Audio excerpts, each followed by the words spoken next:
Europe 1, 7h56, Thomas Soto.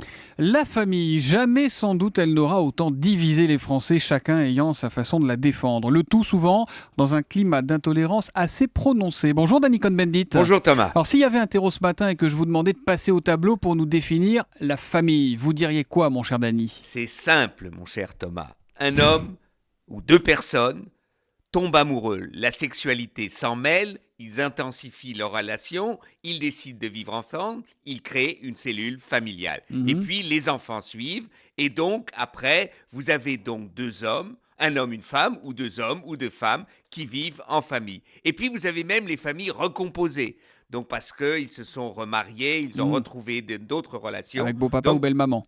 Alors, vous pouvez avoir deux pères ou deux mères.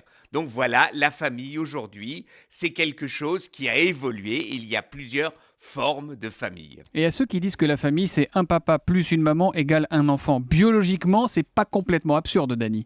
Biologiquement, c'est vrai qu'un papa, une maman, ça fait un enfant. Bon, mais les choses ont évolué. D'ailleurs, je peux vous raconter une histoire très simple. Moi, je connais quelqu'un un père qui a élevé sa fille.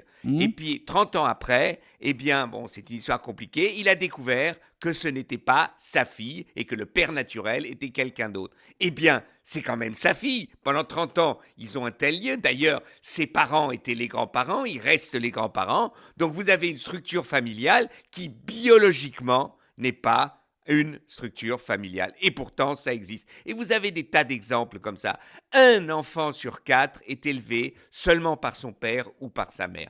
Donc, il faut tenir compte du fait que la société a évolué. C'est comme ça, point barre. Donc il faut être finalement c'est de la réelle politique appliquée à la famille, quoi. Ça doit être quoi le rôle du politique, du législateur dans tout ça? Est-ce qu'il a une place finalement? Absolument. Protéger les enfants. Que tous les enfants aient les mêmes droits et les mêmes possibilités. C'est-à-dire que ça soit un enfant d'un père, d'une mère, de deux pères, de n'importe quoi, tous les enfants doivent avoir la même possibilité d'aller à l'école, d'être d'une protection sociale, etc. Voilà le rôle du politique. Le rôle du politique, ce n'est pas de définir la famille, c'est d'avoir dans la société, de contrôler que les enfants, quels qu'ils soient, d'où qu'ils viennent, comment ils existent, eh ben, ils aient la même sécurité dans la société. Voilà le rôle du politique. La famille définie à partir de l'enfance, c'est la vision de Danny Cohn-Bendit, l'humeur de Danny tous les jours à 8h-5 sur Europe 1. À demain, Danny. À demain, Thomas.